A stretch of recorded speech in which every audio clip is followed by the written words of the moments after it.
What would you do if every Thursday morning your trash can mysteriously ended up smashed, scuffed, or flat out run over, and the very person in charge of keeping the neighborhood orderly was the one behind it?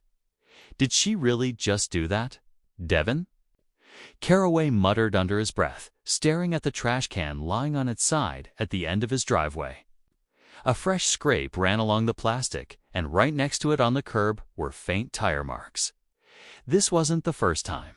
It wasn't even the third. At this point, Devin could almost predict it. Thursday morning, trash day in Plano, Texas, and once again his bin was mysteriously knocked over. He bent down to set it upright, the summer heat already thick in the air. His neighbor across the street, an older man named Peter Haskins, gave him a sympathetic shrug. "Saw it again," Peter called out, adjusting his baseball cap. "She doesn't even try to hide it." Devin didn't need Peter to clarify who she was. Everyone on the block knew Marlene Driscoll, the Homeowners Association president, the so-called gatekeeper of the cul-de-sac. To Devin, she was less of a leader and more of a hawk, circling every driveway, every lawn, every porch chair, ready to swoop in with criticism. When Devin had moved his wife and 2 kids into the subdivision 6 months earlier, he thought he'd found something close to perfect. Plano wasn't Dallas close enough to commute if he needed to, but far enough that his kids could ride their bikes without him worrying about traffic. The houses were tidy, the streets quiet, and most neighbors gave a polite wave when they saw you. But Marlene was different. From the first week, she'd made her disapproval known. She commented on the shade of paint Devin chose for his shutters. "Not technically against the rules," she had said, standing in his yard with a clipboard. "But it doesn't exactly complement the tone of the neighborhood." A month later, she mailed him a notice about his kids leaving their basketball by the curb, then another about a chair on his front porch that she deemed unsuitable. Devin started joking with his wife that Marlene had binoculars trained on their house 24 hours a day.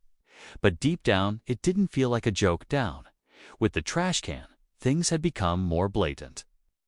It wasn't the wind, and it wasn't coincidence. He'd noticed the pattern. Marlene backing her sedan out of her driveway on Thursday mornings, the corner of her bumper nudging his bin just enough to topple it or leave a new dent. When he approached her once, calm, measured, she gave him a smile that was somehow both polite and condescending. "Oh, Devin, these bins are flimsy. They tip over so easily. Maybe you should get a sturdier one." He clenched his teeth but said nothing. That was Marlene's specialty, pretending innocence while knowing exactly what she was doing. And the worst part? The HOA board, which she practically controlled, had no interest in taking complaints against her seriously. Devin had filed 2 reports about the trash can and 1 about her harassment. Each time, the reply was the same: "We'll review the matter." Nothing ever happened. For a while, he tried to let it slide. He told himself not to make enemies, not to be the guy who escalates things. His wife, Erica, urged patience. "Don't give her the satisfaction," she'd said one evening at dinner, watching him push peas around his plate in frustration. Their daughter, Sophie, who was 12, chimed in. "Dad, just get one of those huge bins like Uncle Brad has." No way she can knock that over. Even their son, 8-year-old Jonah, noticed. "Mom, why is that lady always mean to us?" It wasn't just about the bin anymore. It was the principle. A person shouldn't have to feel targeted in their own neighborhood. Devin wanted peace, not war. But ignoring Marlene felt like letting her win, so that Thursday morning, as he stood in the driveway, sweat rolling down his back, he made a decision. He wasn't going to let it keep happening. He would figure out a way to stop her. A way that didn't rely on HOA politics or endless back-and-forth complaints. Something practical. Something that would finally make her think twice before using her car as a weapon against his property. The neighborhood was quiet again. Trash trucks long gone. Devin watched Marlene pull back into her driveway, sunglasses perched on her nose, looking as though nothing had happened. She closed her car door and disappeared inside her two-story brick house. To her, it was another Thursday. To Devin, it was the beginning of something else entirely. But what started as a small act of pettiness was about to spark a neighborhood drama bigger than anyone expected. By the second month in the subdivision, Devin had already built a mental list of Marlene's complaints. They weren't just notes on paper. They were little barbs delivered with her perfect smile and an edge in her voice that always left him wondering if she enjoyed it. The first real clash had been about the lawn. Devin kept his grass trimmed, but a patch near the mailbox browned. During the summer heat, one Saturday morning while he was pulling weeds, Marlene walked up the sidewalk in her sun visor, clipboard in hand. "Mr. Caraway," she said in a tone that tried to sound friendly, "I noticed your front yard isn't being watered consistently. Our community standards call for uniformity. Dead patches bring down property value." Devin looked up, sweat on his forehead, and tried to keep his patience. It's been 100 degrees all week. The sprinkler system runs every other morning. She gave him a tight smile. "Well, maybe you should run it more. Everyone else manages." Then she scribbled something on her clipboard before walking away. Later that afternoon, he got an official letter in the mailbox. Violation, failure to maintain lawn to community standard. When Devin told Erica, she rolled her eyes. "She's nitpicking. The rest of the street has the same brown spots." It didn't stop there. A week later, a notice came about their basketball hoop, even though their kids only used it on weekends and always moved it out of the street when they were done. Then came the infamous porch furniture complaint. Marlene actually came to their door for that one. Devin answered in shorts and a t-shirt, holding a glass of iced tea. She gestured toward the rocking chair on their porch. "That chair," she said, her eyebrows lifting like she'd spotted a crime. "It doesn't match the architectural harmony of the homes here. Folding chairs or plastic seating are prohibited under Section 14. Devin took a long sip, trying not to laugh. "It's a rocking chair, Marlene, made of wood. People have them in front of farmhouses all over Texas. This isn't a farmhouse community." She snapped and turned on her heel. By now, Devin understood what was happening. She wasn't just enforcing rules. She was policing him. She saw him as someone she could push, someone who didn't belong under her perfect HOA microscope. The funny thing was, other neighbors quietly sympathized. Peter Haskins from across the street shook his head when Devin told him about the porch chair. "She's been like that for years. My wife won't even plant flowers without checking the handbook because she doesn't want Marlene breathing down her neck." Another neighbor, a woman named Jillian, whispered one evening when Devin was walking the dog, "She's gone after us, too. But never this bad. I think she's got it out for you." Devin didn't want to believe that. But then came another Thursday morning. Another trash can tipped over, another dent fresh and obvious. He confronted her that time, standing on the curb while she carried in groceries. "Marlene, I've noticed this keeps happening. A trash can doesn't end up on its side by itself." She glanced at the can, then back at him, completely calm. "Their light, Devin. The wind, the trucks, who knows? Don't take everything so personally." "But there are tire marks," he pressed, pointing right there on the curb. She let out a little laugh. "Maybe you should get sturdier bins. These city ones are terrible."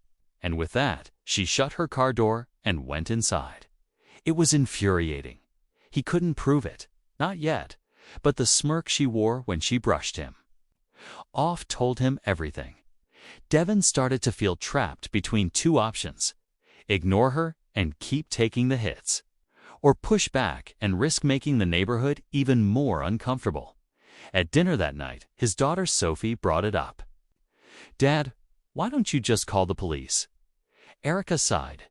"Because it's not criminal damage, sweetheart. They'd tell us it's an HOA matter. Jonah frowned. Then what's the point of rules if nobody helps when she breaks them? Devin sat back, staring at his plate. He didn't have an answer. But the truth was sinking in. Marlene wasn't going to stop on her own.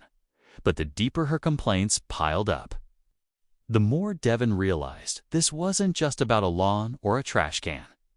It was about power.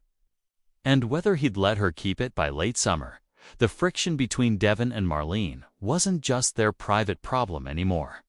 The whole cul-de-sac felt it. Neighbors noticed the clipped conversations, the sideways looks, the constant paper slips Marlene pushed through Devin's mailbox. And while most people sympathized quietly, few dared to step into the middle of it. One Saturday morning, Devin was mowing his lawn when he spotted Peter Haskins walking his dog across the street. Peter paused, watching as Devin steered the mower past the browned patch by the mailbox. When Devin cut the engine, Peter called over, "She at it again." Devin wiped sweat from his forehead. Every week, new letter, new complaint. She's obsessed. Peter leaned on his cane, lowering his voice even though the street was nearly empty. She feeds on control. Went after us once for having garden lights. She didn't approve of. I just caved and removed them. Wasn't worth the fight. Devin frowned. So everyone just gives in. Most do, Peter admitted. Keeps her off your back. That conversation stuck with him. It explained why the street looked so picture-perfect, why every door wreath matched, why no one dared paint their house in bold colors, why even the flower beds all seemed like variations of the same idea. Marlene wasn't just enforcing rules. She was bending the neighborhood to her will. The whispers continued. When Devin took Jonah to ride his bike near the cul-de-sac one evening, Jillian from down the street stopped him. She glanced around, then spoke in a rush. "I heard she's been telling people you don't respect the HOA, that you're testing boundaries." She even mentioned bringing it up at the next meeting.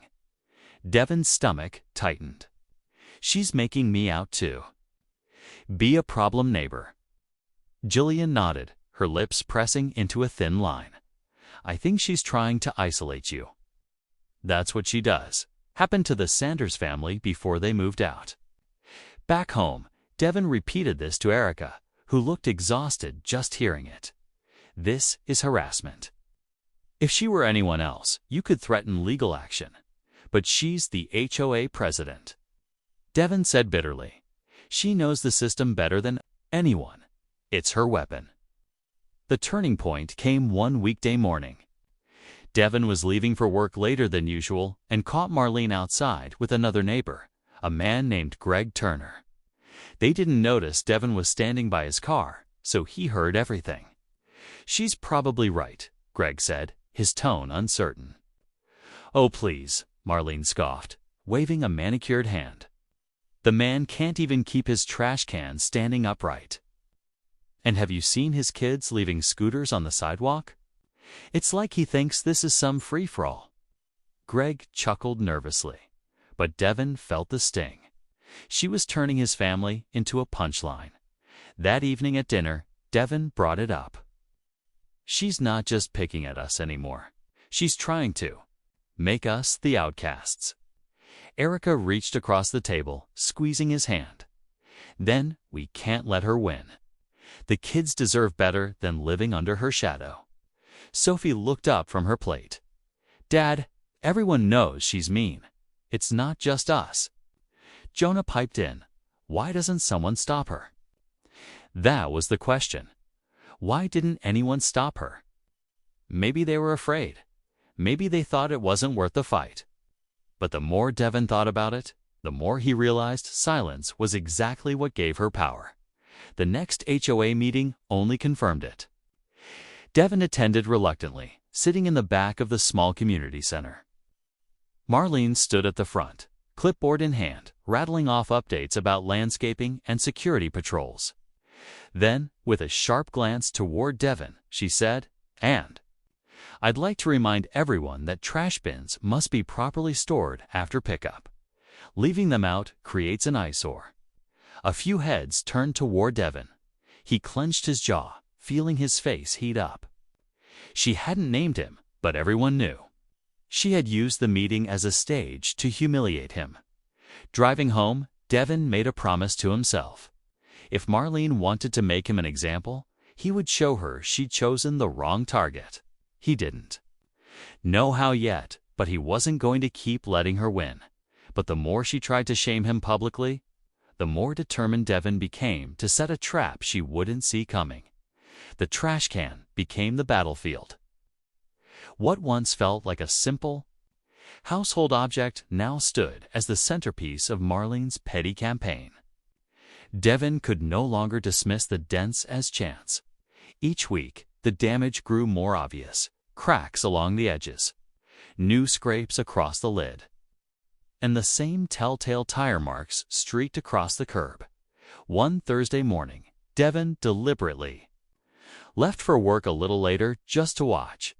He parked his car halfway down the street, pretending to check messages on his phone while his trash bin waited by the curb. At 8:15 sharp, Marlene pulled her silver sedan out of her driveway. Instead of steering clear, she let her front bumper brush the side of the bin. It toppled like a toy. She glanced in her rearview mirror, then drove off like nothing had happened. Devin's fists tightened around his steering wheel. He had the proof in his memory, but no video, no hard evidence that could stand in an HOA meeting. Without that, it would be her word against his. And she knew it. Later that day, Peter stopped by while walking his dog. He pointed to the fresh dent. "I saw her again this morning. Backed right into it. Would you tell the board if I filed another complaint?" Devin asked, half expecting Peter to retreat. Peter hesitated, then shook his head. "I don't want to get dragged into it. You know how she holds grudges?" That was the problem. Everyone saw, but no one dared speak up. At dinner that night, Devin sat down with Erica and the kids. Sophie was the first to break the silence. "Dad, did she do it again?" He nodded. "I watched her this time." Jonah slammed his fork down. "That's not fair. If we did that, we'd get in trouble." Erica leaned forward, her voice calm but edged with frustration. "She knows what she's doing, and she knows you can't prove it. That's why she keeps getting away with it." Devin exhaled slowly, staring at his plate. "Then I need proof. Real proof. Something she can't laugh off." That night, he sat at his desk, scrolling through online forums and home security websites. He read stories from other homeowners dealing with difficult HOA presidents, some funny, some downright chilling. The advice was consistent: cameras, documentation, persistence. He bookmarked a motion-activated camera with night vision, small enough to mount on his porch where it wouldn't be noticed, but even that wasn't enough.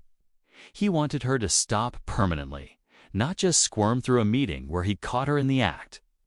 The bin itself had to become untouchable. That's when he stumbled across a do-it-yourself forum where someone described reinforcing their garbage container with a steel frame to keep raccoons out. The idea lit a spark in his mind. The next weekend, Devin drove to a hardware store in Dallas and spent hours wandering aisles, piecing together a plan. Steel tubing, bolts, heavy-duty brackets. He bought everything he needed, along with a brand-new trash can. Back in his garage, he worked late into the night while his family slept, cutting, drilling, and fitting the frame inside the plastic shell until it felt indestructible. From the outside, it looked like any other city-issued bin. But underneath, it was a tank. On Sunday morning, Sophie wandered into the garage, rubbing her eyes. "Dad, what are you doing?" Devin smiled, brushing dust off his hands. "Just making sure our trash can doesn't fall over again." She tilted her head, watching him tighten the last bolt. "She's gonna be mad, isn't she?" He ruffled her hair. "Maybe. But sometimes bullies need a lesson." By Wednesday night, the reinforced bin stood ready by the curb. Devin had also installed the camera on his porch, its lens aimed directly at the street. He tested it 3 times, making sure it triggered with motion and recorded automatically. Everything was in place. Thursday morning carried a strange electricity. Devin left the bin exactly where Marlene expected it, its green plastic shell looking ordinary, harmless. From inside his car parked nearby, he felt his heart pound as he watched her routine begin. She climbed into her sedan, adjusted her sunglasses, and started reversing. But what she didn't know was that this time the game had changed. And when her bumper met steel instead of plastic, the neighborhood would never forget what happened. Next, Thursday morning came, and with it the now familiar knot in Devin's stomach. He sat at the kitchen table sipping coffee, watching sunlight spill across the countertop while his kids rushed to get ready for school. Erica moved calmly around the kitchen, buttering toast and pouring orange juice. To anyone else, it looked like a normal morning, but Devin's thoughts were locked on the trash can outside. "You're quiet," Erica said, setting a plate in front of him. He shook his head, just thinking. "You mean about her again?" Erica asked, her voice low so the kids wouldn't hear. Devin managed a humorless smile. "It's Thursday. You know what that means." Erica sighed and sat down across from him. "I get it, Devin. She's been relentless, but I worry about what happens if you push back too hard. People like her, ... they don't forget." Before he could answer, Sophie walked in with her backpack slung over her shoulder. "Mom, Dad, guess what? Jonah told Mrs. Keller that our trash can keeps getting knocked over. She said maybe we should ask the city for a replacement." Jonah, trailing behind, piped up. Proudly, "Yeah, I told her how it gets cracked all the time. She said maybe the trucks are rough on it, but I told her no, it's that lady next door." Erica pressed her lips together, shooting Devin a look that said, "See?" Even the kids noticed after they left for school. Devin sat in silence, staring at the coffee in his mug. "They shouldn't have to live like this," he muttered, "always wondering why someone's picking on us." Erica reached for his hand. "So, what are you going to do?" That was the moment it all crystallized for him. He couldn't rely on the HOA board, and he couldn't wait for the problem to go away. Marlene had turned his family into a target, and if he didn't stand up now, the kids would remember it forever that their dad let someone bully them in their own neighborhood by noon. He had made a trip to Home Depot to grab the final parts he needed for the reinforced trash can project. He worked quietly in the garage, headphones in, music barely covering the clatter of tools. Each clang of metal against plastic felt like a release, a way to push back against the frustration that had been building for months.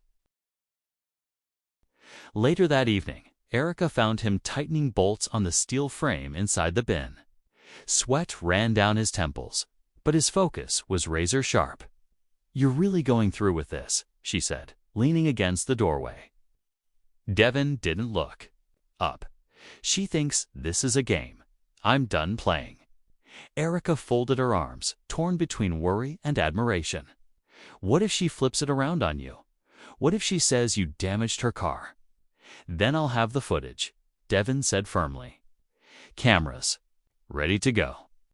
For a moment, the garage filled with nothing but the sound of the ratchet clicking. Finally, Erica stepped closer and touched his shoulder. "Just promise me this isn't about revenge. Promise it's about standing up for us." He met her eyes. "That's exactly what it's about." By the time the sun set, the trash can stood ready, ordinary looking from the outside, a fortress within. Devin wheeled it into position near the curb, his heart oddly light for the first time in weeks. This wasn't about destroying Marlene. It was about taking back control. That night at dinner, Sophie eyed him suspiciously. "Why do you look so happy, Dad?" Devin chuckled. "Let's just say tomorrow might be interesting. Jonah's eyes lit up. Is it about the trash can?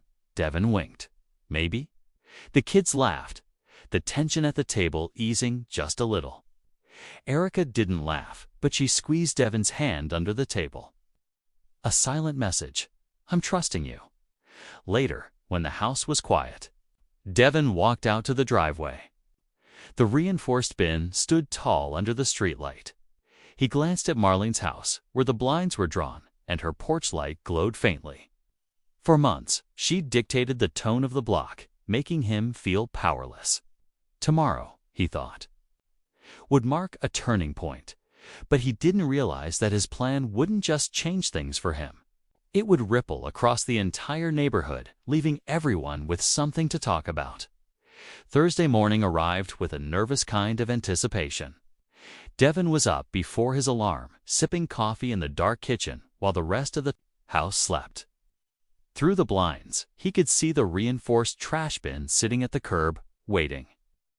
It looked like every other bin on the street. Green plastic lid snapped shut. But Devin knew the steel skeleton inside made it anything but ordinary. He kept checking the porch camera feed on his phone. The little device he'd mounted above the garage showed a clear angle of the street every car that drove by. Every jogger with a dog, it picked up. Soon, it would catch exactly what he'd been waiting for. By 7, Erica shuffled into the kitchen, still half asleep. You're up early. Devin smiled faintly. Couldn't sleep. She glanced toward the window. Because of her. Because today's the Des, he said simply. When Sophie and Jonah wandered in, Devin tried to act normal. He poured cereal, made small talk, kissed them on the head before sending them off to school. But his mind was glued to that camera feed. Every few minutes, he glanced down at his phone. The bin hadn't moved. Marlene's car hadn't left the driveway yet. At 8:12, there was a stir across the street. The blinds in Marlene's living room shifted.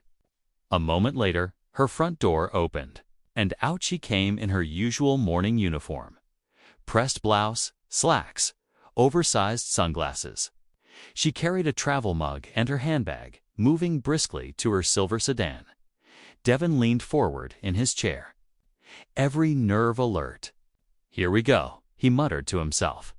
From his vantage point, he watched her start the engine, adjust her mirrors, and slowly back out of the driveway. Just like every Thursday. She didn't glance toward the curb, didn't slow down. Okay, her bumper lined up perfectly with the trash can. This time, though, the result wasn't what she expected. Instead of toppling over with a hollow clatter, the bin stood firm. Her bumper struck the reinforced frame with a loud, metallic thunk. The sound carried across the street. Her sedan jolted slightly, the rear end lifting before settling again. Devin couldn't help himself. He laughed out loud in his empty living room. He replayed the clip on his phone, watching frame by frame as her car nudged what she thought was just flimsy plastic. The look on her face, size widening behind the sunglasses. Mouth falling open, was priceless. Across the street, Marlene threw her car into park and climbed out, inspecting her bumper.